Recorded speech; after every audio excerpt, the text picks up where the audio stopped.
What if we broke the chains of neocolonialism?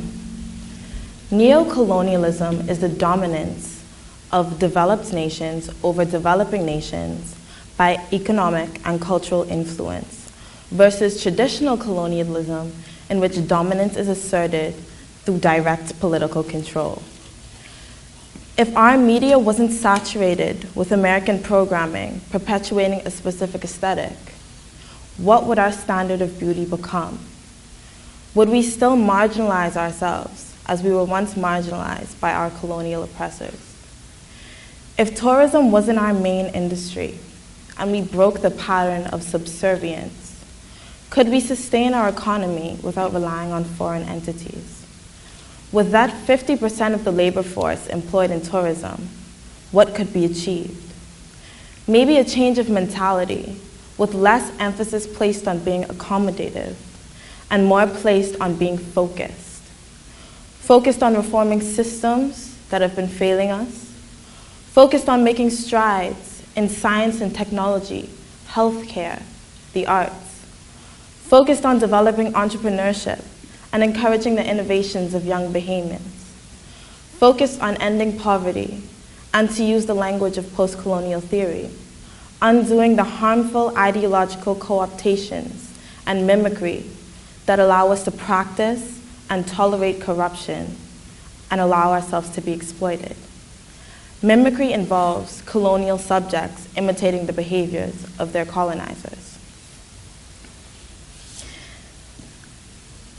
Our government-sponsored education system, which follows a curriculum that's modeled after those who suppressed our autonomy, is failing to prepare us to compete in the global arena. In our days of colonization, we were taught to serve a foreign nation. In our days of neocolonization, we are taught to serve foreign nationals. The parallel is disturbing. When you take into consideration the impact that neocolonialism in the form of American economic influence, food dependency, media saturation, and mass tourism has on our country, we must seriously begin to evaluate the legitimacy of our independence.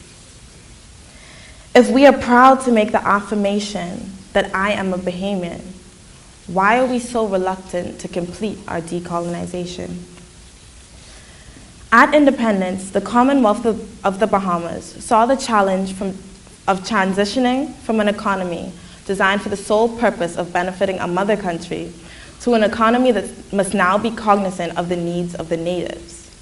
The motif of economic dependence has evolved into bilateral agreements, loans from the IMF and World Bank, and foreign investment. What if the tentacles of foreign investment weren't so deeply intertwined in our industry? Would our attention shift from blending, storing, and shipping foreign oil to harnessing the abundant renewable resource of solar energy to benefit our country and not the financial interests of foreigners? Of course, as a small island nation, we need allies and trade partners. However, in this neo-colonial era, we revert to over-reliance on an external power. This neo-colonial cushion, at which those at the top are content, has led to complacency in the development of our own economic infrastructure. It is unfortunate that the most readily available means of generating wealth for young people in this country is through activities that tend to be illegal or socially disruptive. What if we placed more emphasis on fulfilling this image of paradise that we try to portray? To quote a report written by the Council of Concerned Bahamians Abroad, as Bahamians, we essentially live in a neo-colonial state on a neo-plantation and controlled by neo-colonial colonists and neo-plantationists who keep us subjugated and controlled on the neo-plantation through foreign direct investment. Neo-plant foreign direct investors and collaborating government leaders keep the citizenry ownership free of the major tools of economic development in their own country, end quote.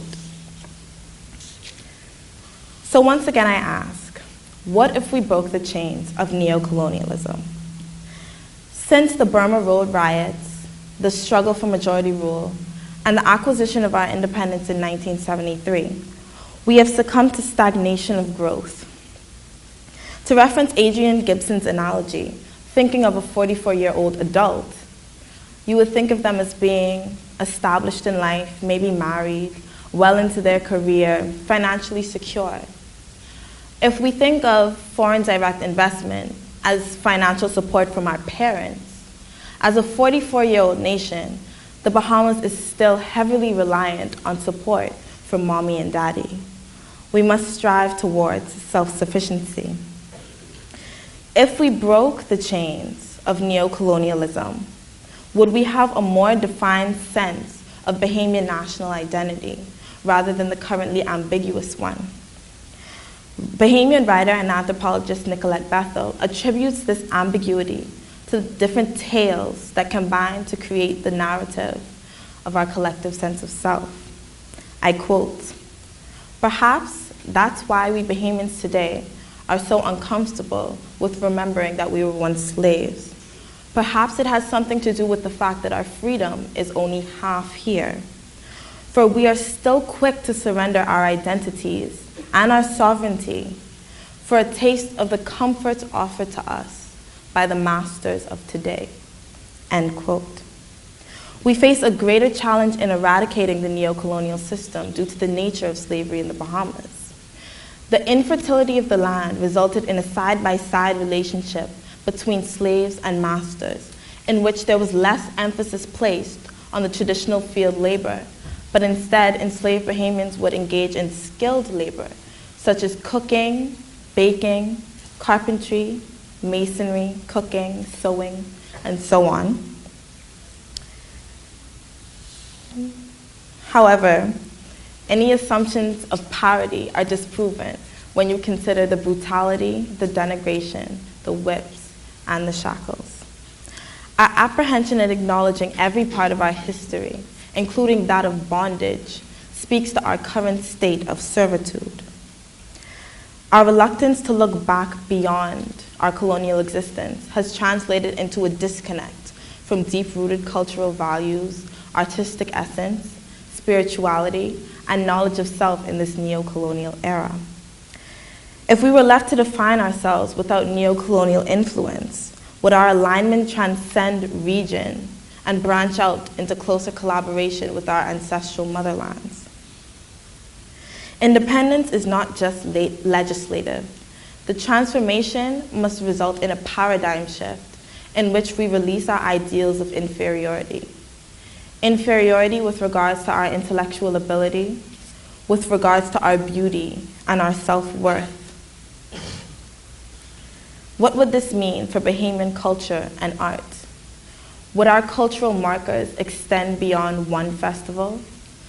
Can there be true creativity and imagination in a place where there's no self-determination? As we move beyond colonial era paintings of pretty landscapes, beaches, horses and carriages, and then post-colonial era paintings of Bahamians in their struggle against oppression and prominent Bahamian figures, can we begin to move into a modern era in which our art reflects the state of the Bahamas today? How is the neocolonial mindset hindering this process? Although our country was never physically bombed to the ground, we face the same challenge of rebuilding from the rubble of shattered identities with distorted self-image and misconceptions of the nature of prosperity. We must remove the shackles from our minds in order to remove the shackles from our economy. If our little archipelago could overcome geographical separation and develop a national identity backed by assurance in our economic sovereignty, we could redefine what it means to be a Bahamian. What if we each made a personal declaration of freedom? What if we broke the chains of neocolonialism? Thank you.